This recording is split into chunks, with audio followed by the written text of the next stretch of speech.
calles, pero no todas son asfaltadas, ¿no? Hay calles de tierra. Entonces uno dice, no podría ser pues un valor de 98. Fíjense muchachos, aquí hay un porcentaje. Esto está en acre, ¿no? Pero dice 1/8 de acre, digamos, está lleno, está impermeabilizado, 1/4 de acre, etc. Porcentaje de promedio impermeable. Y uno lo puede adoptar en el medio, ¿sí? Y usted le puede poner 61, 57, si es que su área urbana, una parte está impermeable. Pero, ¿qué pasa? Nosotros en Bolivia no tenemos vocación de hacer nuestros jardincitos, ¿no?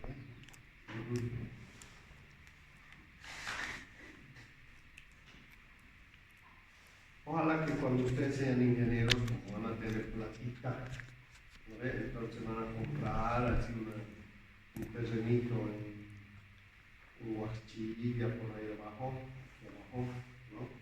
Y van a tener su casita, todo lo demás con su jardincito con césped bien lindo, ¿no? Entonces, el ingeniero tiene sus casas con césped, etc., ¿no? Pero si uno dice, no, yo voy a vivir en el alto, en mi lugar, en mi tierra, todo lo voy a asfaltar, le voy a poner techos, listo, porque además voy a hacer un edificio de 10 pisos y no voy a vivir allá abajo, sino voy a vivir del alquiler para llenar los bolsillos todos los meses, ¿no? Entonces está todo bien impermeable. Entonces, si está muy impermeable el área urbana, entonces estamos cerca de los 90, 79, 80, 90. Entonces, esa intercuenca que usted la tiene ahí abajo, la C5, por ejemplo, en este caso que usted me está preguntando de una cuenca urbana, entonces su CN es 90, ¿no? Dice N acá es 90 o 85, en cambio en la parte de arriba. Fíjense cómo las urbanizaciones afectan al comportamiento de una cuenca y a la magnitud de las crecidas.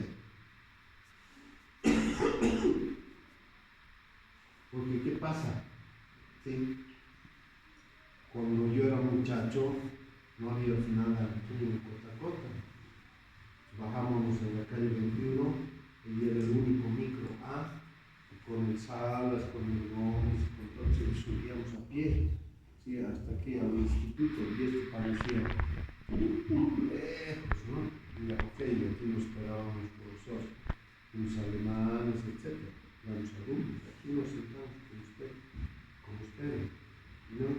Y esa época todo era tierra de cultivo, toda Cotacota era tierra de cultivo, no había calles ni zonas urbanas, nada. Entonces fíjense cómo ha crecido el área urbana y en qué incide, en que el caudal pico cada vez va a ser más grande. Y ese caudal pico en mi hidrograma va a ser más grande, y resulta que como yo he diseñado, en 1980 he diseñado mi embovedado para un caudal de tantos, ¿sí? Resulta que ahora ese caudal es tan alto que mi embovedado puede llegar ahora. Y así era. El río Choquillapó, en el abuelo hasta la parte de abajo, hasta la gruta de Lourdes, era un solo embovedado, ¿sí? Y ese embovedado era suficiente cuando yo era alumno de la carrera, ¿sí? Y no había ningún problema. Pero ¿qué pasó? Que se fue urbanizando toda la ciudad por eso, ¿sí?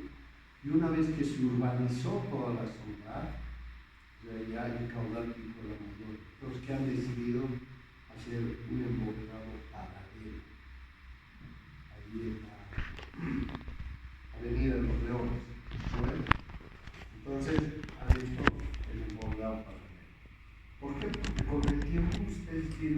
aumentar los embovedados, porque cada vez va a ser más áreas urbanas y nuestro CN va a ser 80, 90. ¿Sí? Dígame. Doctor, eso es cuando ya concluimos su periodo de diseño, ¿no? O sea, ya Exacto. No, usted tiene toda la razón. Es como cuando usted diseña una agua potable, ¿eh? Un proyecto de agua potable. Cuando diseña el proyecto de agua potable, usted le pone la población actual. Pero ¿cuál es su horizonte del proyecto? 25 años. ¿Sí? Para dentro de 25 años hago las proyecciones de población, geométrica, lo que ustedes quieran, y obtienen una población de diseño. ¿Sí? Incluso su dotación también cambia, porque la dotación que yo tengo para el año base es una dotación un poco más baja, pero creemos de que la dotación va aumentando conforme la calidad de vida de las familias aumenta. O sea, la calidad de vida de las familias hace que yo ya no me duche una vez a la semana. Una vez a la semana y en la casa están moviendo esto, ¿no? Entonces, pero luego, con el tiempo, ¿sí? La calidad de vida aumenta. Entonces uno dice, pucha, todos los días lo voy a luchar. Además soy ingeniero. Entonces yo esté ahí moviendo en mi oficina, hermano, chutes, ingeniero, sí, a ver, ¿ya? Entonces, no, pues, eso implica que su dotación, no, su consumo también se incrementa para 25 años. Entonces mi caudal para 25 años es el caudal proyectado. Ese caudal proyectado sirve para diseñar todo mi sistema de agua potable, la PETAR, y la PETAR también. ¿Sí? Okay. En hidrología y en las obras hidráulicas, uno propone zonas de expansión urbana. Cuando ustedes hagan un plan maestro o una obra de algún embovedado o algo, si ustedes están diseñando un embovedado por acá, este es el embovedado que voy a diseñar. Entonces yo no lo diseño como si esta cuencita vaya a ser en un futuro como una cuenca rural, ¿no? Ya no va a ser una cuenca rural. Esto va a ser una cuenca también urbana. A ver, el distrito 8, el distrito 14, el distrito 7 de la ciudad del Alto. Ese distrito 7, hasta hace algunos años no había gente. Ahora están proyectando, ¿qué va a pasar? Que con Pucarani ya no va a haber zonas rurales. Pucarani y el Alto van a ser todo urbano. Y con los años, acuérdense, ustedes mismos dentro de 50 años, cuando estén catitos, ¿sí? Estén viejitos, van a decir, no, el Alto ahora ya llega cerca de, por ahí hasta puede llegar a Guarina. O sea, así va a ser. Entonces, ¿eso qué significa? Mis proyecciones tengo que definir. Mi proyección para mí es que el área impermeable va a ser mucho más. Usted tiene una razón en considerar el horizonte del proyecto, ¿sí? Para que yo haga mi diseño, mi plan maestro de drenaje pluvial, ¿sí? Sí. Dígame, ¿no? ¿Qué pasa? Por ejemplo, en la parte de estamos en el 18 que ya tenemos unas empresas que está captando agua. Entonces, sí. ¿Cómo lo decíamos? Es buena pregunta. ¿Ya? Porque ¿qué pasa? Si uno hace la evaluación de la cuenca de manera muy detallada, ¿sí? Nosotros tenemos un embalse. ¿Y ese embalse qué ocasiona? yo tengo acá mi presa, yo tengo un hidrograma, yo calculo mi hidrograma de entrada a la presa con un hidrograma de las características. Pero ¿qué pasa? Acá en el embalse se amortigua. Si yo coloco acá mi hidrograma de entrada, que es este, mi hidrograma de salida va a ser este otro, más pequeño. O sea, se ha amortiguado. Entonces, cuando yo tengo en mi cuenca embalses, los embalses ayudan a amortiguar. ¿Sí? Además que este hidrograma amortiguador es más pequeño, pero también capta, ¿no? Capta agua para consumo humano.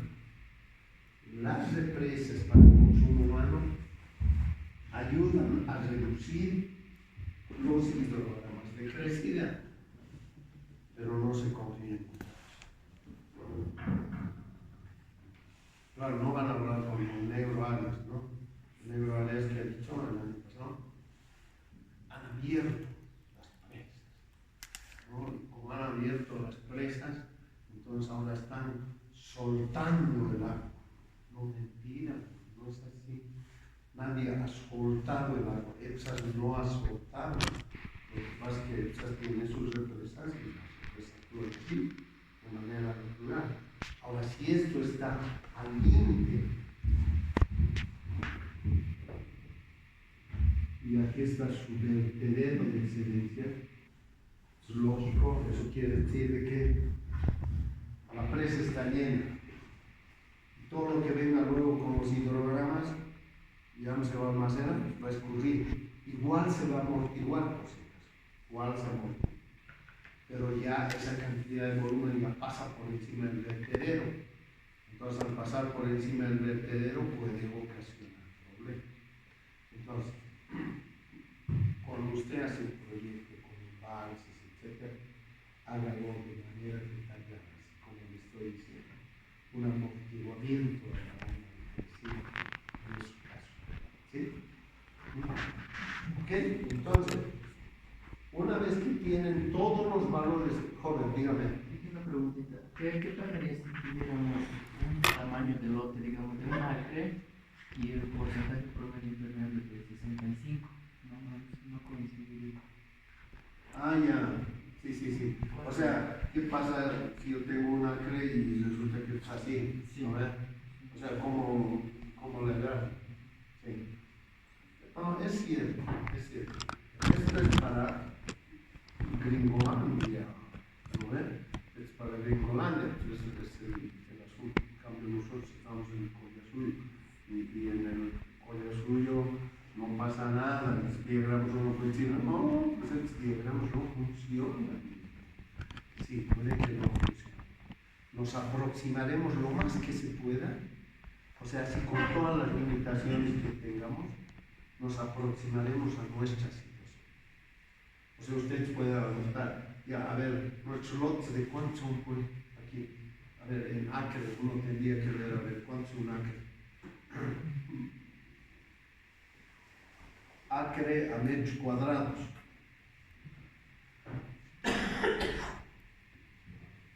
Es lo bueno, violento, sabe.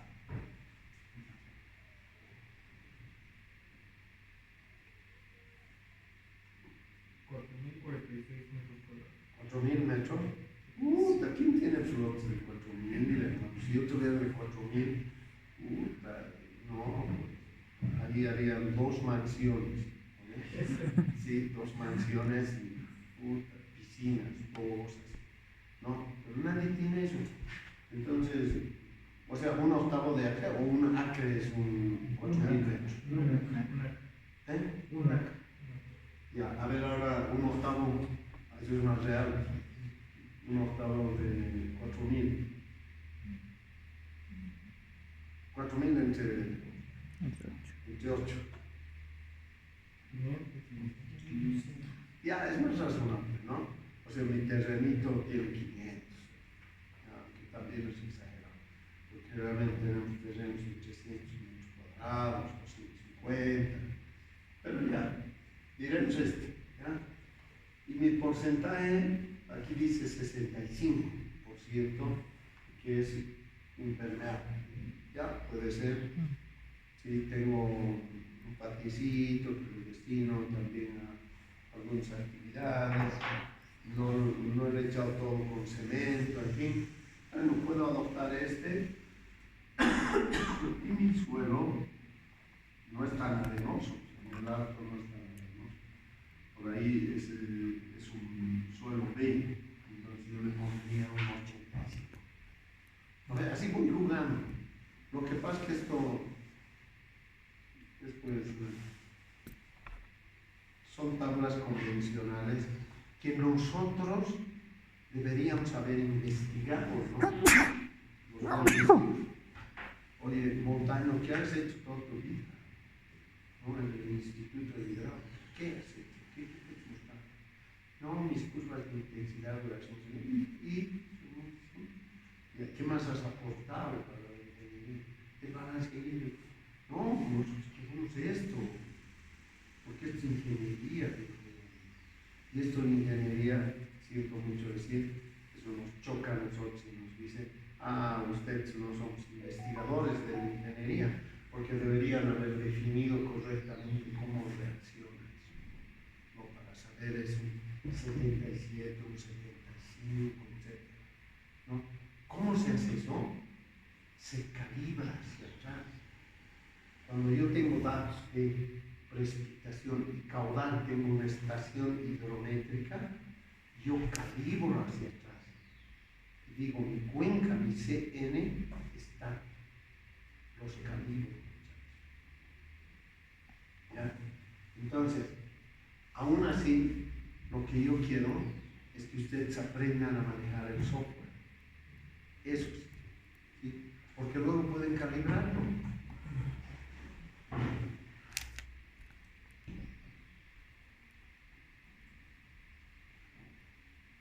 Entonces,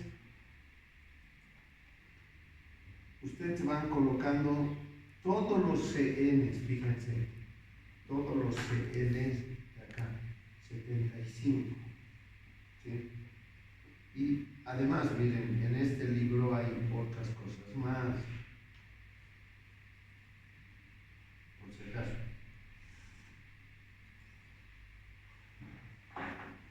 Si ustedes tienen miedo, no, porque uno siempre tiene miedo cuando uno diseña modelos, entonces, consta, cuando yo diseño mi viga, ya sabe bien exactito y digo, esto va a aumentar. Pero ¿qué pasa si ya cuando se case mi hija va a tener un marido que va a comprar cosas pesadas, etc.? Se va a meter en un departamento y resulta que se va a colapsar mi losa, todo. Mis columnas por ahí van a, solo se van a meter en la compresión y algo de flexión, pero igual se puede fallar. Igual uno dice, igual tengo yo miedo, ¿no? Entonces, como tengo miedo, entonces también en hidrología hay la posibilidad de considerar condiciones de humedad antecedente. Acá hay, miren, esta tabla 551, para considerar las condiciones de humedad antecedente.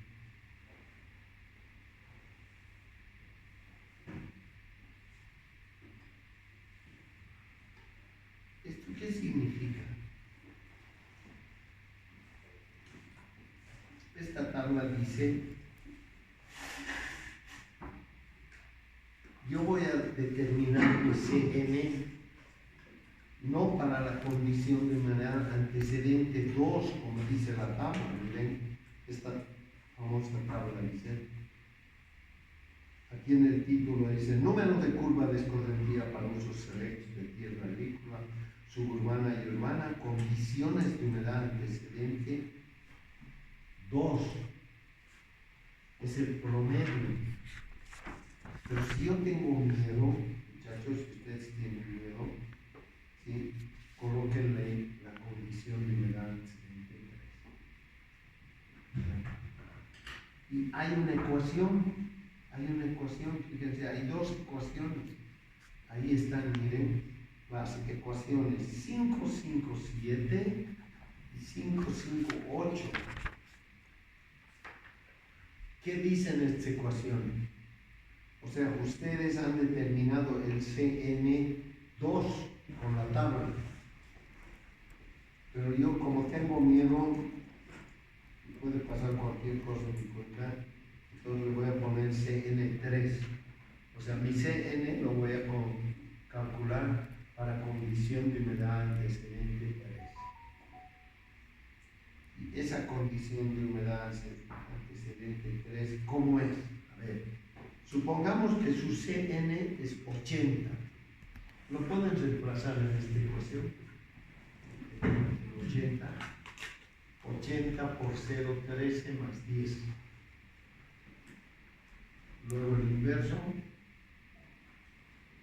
por 80 por 23.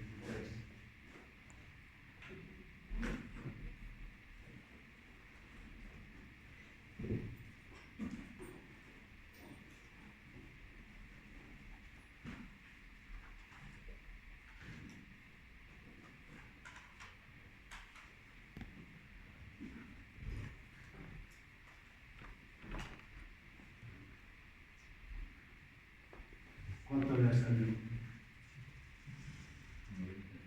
90. ¿Eso qué quiere decir? Que para mi condición de humedad antecedente 3, esta ecuación es más conservadora, más desfavorable. O sea, yo digo, ¿sabe qué, ingeniero? Yo he adoptado la condición de humedad antecedente. ¿Por qué? Mis obras van a salir muy grandes. La conexión va a ser gigante. Así pues uno lo observa a los 8 de enero, los que no son hidráulicos y hidrólogos. Pero usted dice, no, es que cada vez que pasan los años llueve más, o sea, no. Hay las precipitaciones, las tormentas son más fuertes. Eso está demostrado por el cambio climático.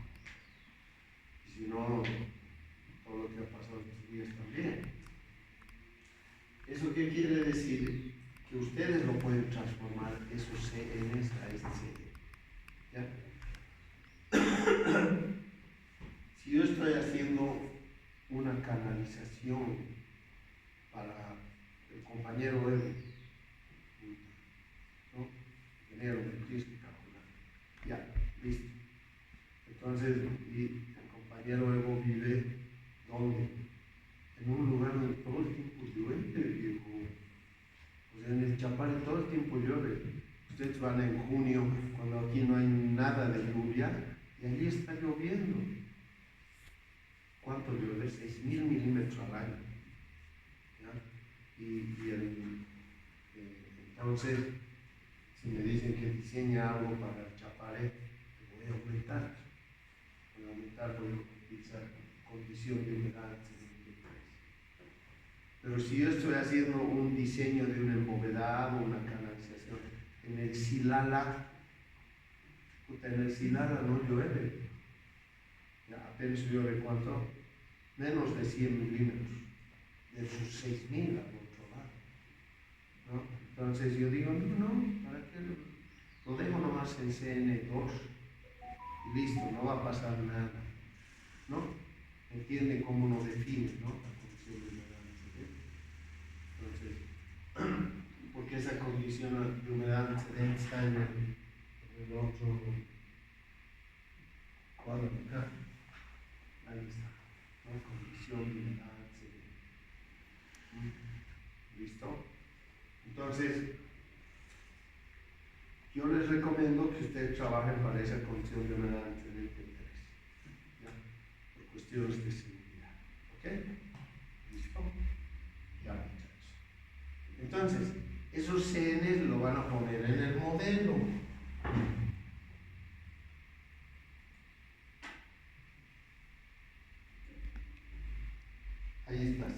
medio. Todas las cuenquitas. Y el transform, ¿qué es el transform? Es el lag time. ¿Cómo se transforma el tiempo de concentración en este tipo de retardo? Cuando estamos viendo nuestros hidrogramas, había un tiempo que era el tiempo de retardo, el lag time, hemos dicho, hemos hablado. ¿Sí?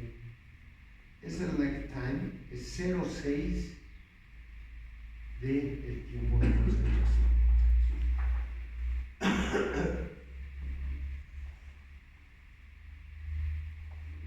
Calculen su tiempo de concentración.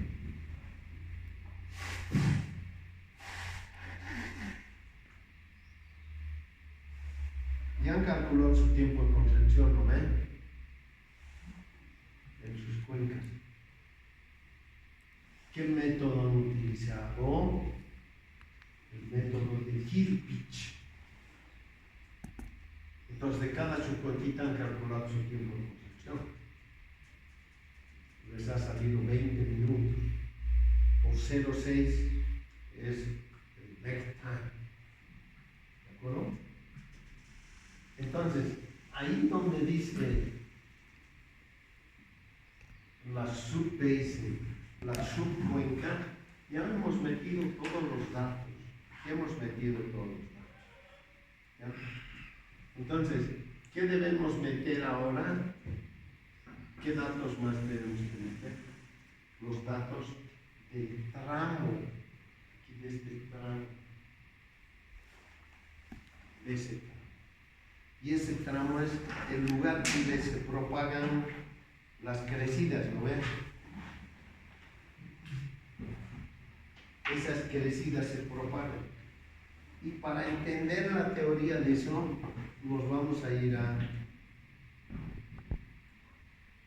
el mismo libro de Benquichou.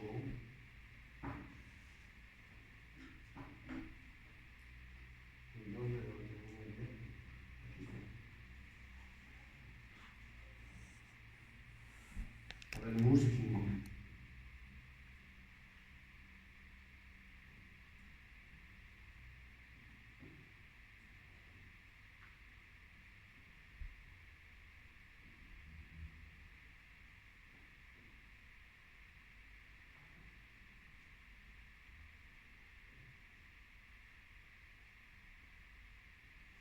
Muskim.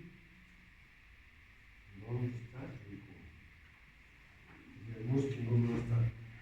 Entonces lo voy a tener que buscar como nuestros hombres primitivos. Sí. Copiando todo el libro.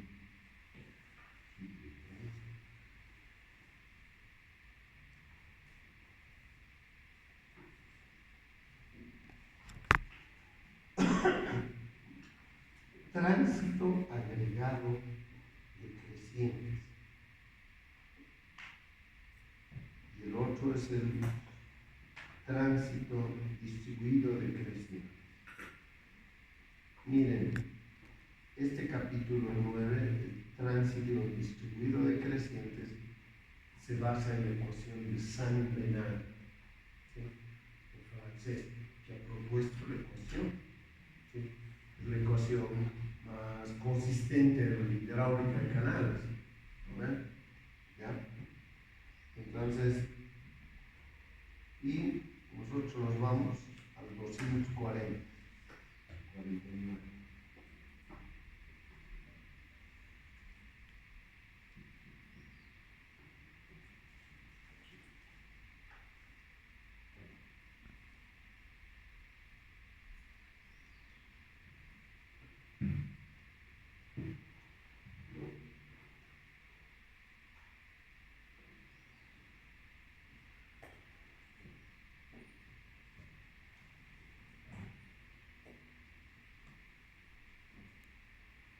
Aquí está, muchachos.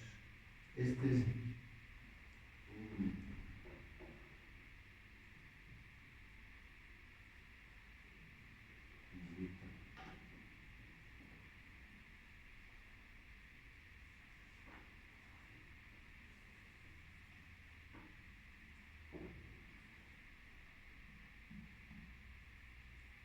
tránsito agregado depresivo.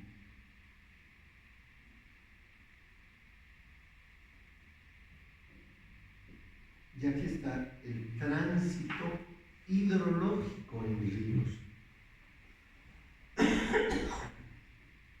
En este tránsito hidrológico en ríos se produce esto, un caudal de ingreso y un caudal de salida en un tramo de un río. Por efecto de las irregularidades, entonces se produce una cuña. Acá se produce una cuña. Es el almacenamiento por cuña. Y el otro es almacenamiento por prisma, aquí abajo. Entonces, esos dos almacenamientos hacen que yo plantee un conjunto de exposiciones que hacen que el almacenamiento en un tramo J más 1 menos el almacenamiento en un tramo J sea igual al promedio de los datos del hidrograma de entrada y el promedio de los caudales de salida. Así es como se define el tránsito hidrológico en ríos. Y esto que dice, ¿qué valores tienen los valores de qué es lo que debemos meter en nuestro paquete? X y K, esos son los coeficientes, X y K. Y acá que dice, el valor de X depende de la forma del almacenamiento por cuña modelado. El valor de X varía entre 0 para un almacenamiento tipo embalse hasta 0,5 para una cuña completamente desarrollada. Cuando X es 0 no existe cuña y por consiguiente no existe curva de remanso. ¿Se acuerdan, no? No existe curva de remanso. Este es el caso de un embalse de piscina nivelada. En corrientes naturales, X se encuentra entre 0 y 0,3, con un valor medio cercano a 0,2. Entonces, X igual 0,2.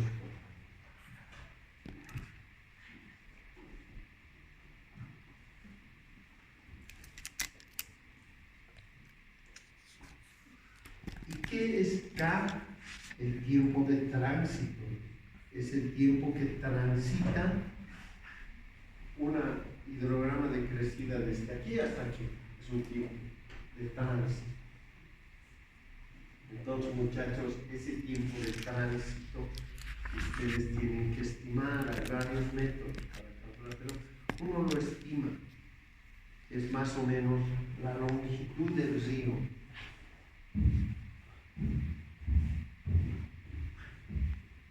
A ver, para este conquista C2 he calculado el tiempo de concentración, ¿lo ven? Es desde el punto más alejado de acá hasta este punto. ¿Cuánto les ha salido? Sí, les ha debido salir 20 minutos. Si ese movimiento del agua les ha implicado 20 minutos, de acá a acá, ¿cuánto tiempo les va a implicar? Más o menos. Si uno lo estima, si uno dice, estimemos el tiempo de tránsito va a ser, sí, unos 15 minutos. Lo transformo en horas. Y una vez transformado en horas,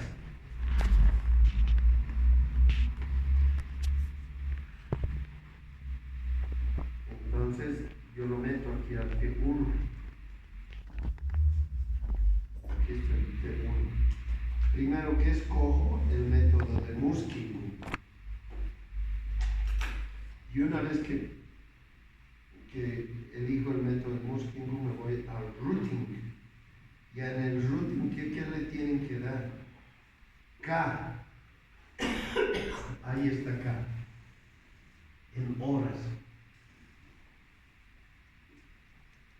Entonces, eso lo meten en lo que ha calculado proporcionalmente en minutos, ahora lo transforman en horas y le aplican eso. ¿Lo ven? ¿Y el X cuánto era? 0,2. Así de simple, no hay problema con eso. ¿Ya? Muy bien. Entonces ya han metido todos los datos del basing model. Basing model. Y ahora tienen que ir al meteorologic model. Aquí está. Y en ese meteorologic model tienen que buscar la tormenta con la cual van a trabajar. Yo voy a trabajar con estas tormentas que dicen CSS Storm.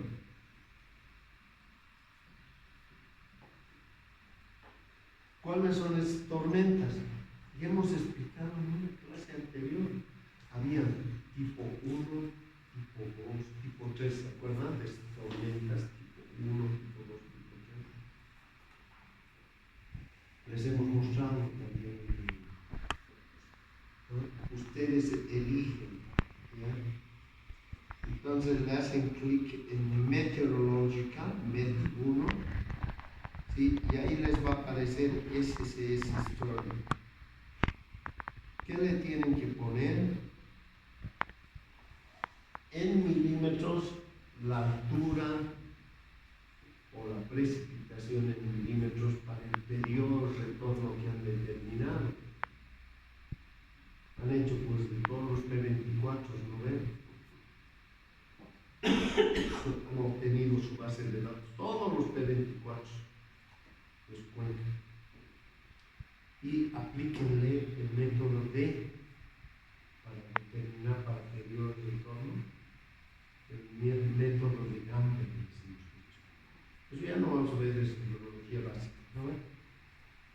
¿Se acuerdan del método de Gamble? La función de distribución normal, función de distribución Gamble, etc.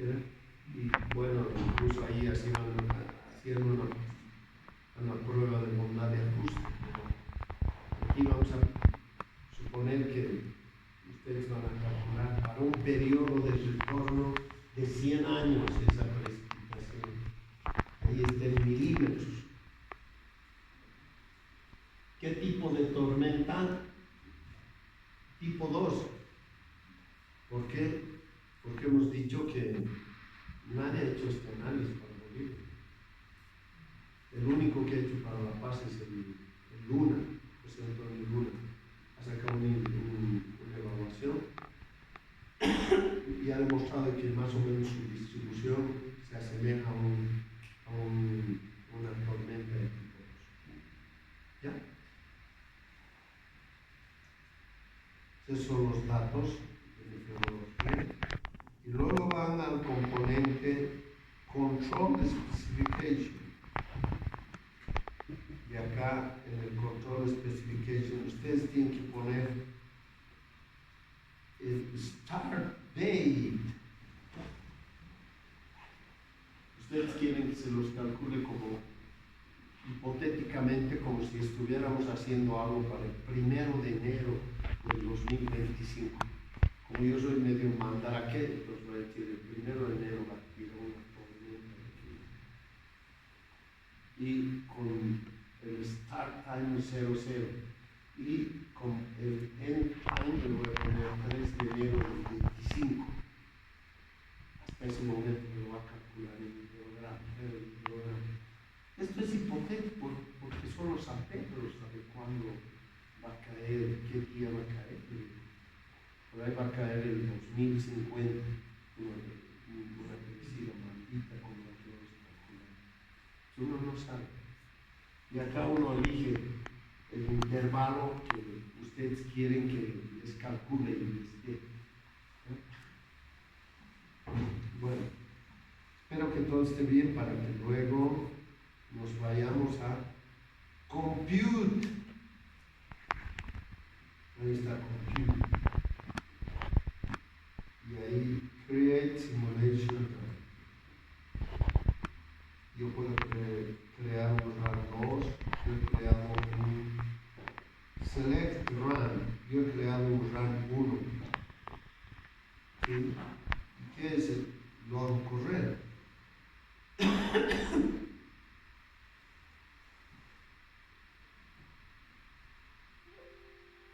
Pues digo bien, un 100%. No han habido errores. Porque si hay errores, aquí abajo les van a salir. Y si hay errorcitos, me van a decir que me van a preguntar. Hay un error que me sale, no sé por qué es. Me anota pues desde el WhatsApp. Un error de tales características. Así sale. Entonces, bueno, yo les voy a decir por esta razón. Y si ustedes quieren saber cuánto es el hidrograma, hacen clic derecho al final de la cuenca y dicen View Results. Y me sale el gráfico. Ahí está el hidrograma de crecimiento. ¿Cuánto les ha salido? 70 metros cúbicos por segundo. Eso es todo. Con esos 70 metros cúbicos por segundo, ustedes entran, como son hidráulicos también, dominan el detrás IBER y todas esas herramientas, entonces calculen su canalización, su corriente. Este libro ahora tiene que incorporar a su informe. Entonces, ya el día martes a las 00, el lunes a las 23:59, ¿no? Un bonito informe, hagan un bonito informe, proyecto. En realidad ya lo hemos visto. Hemos ido hablando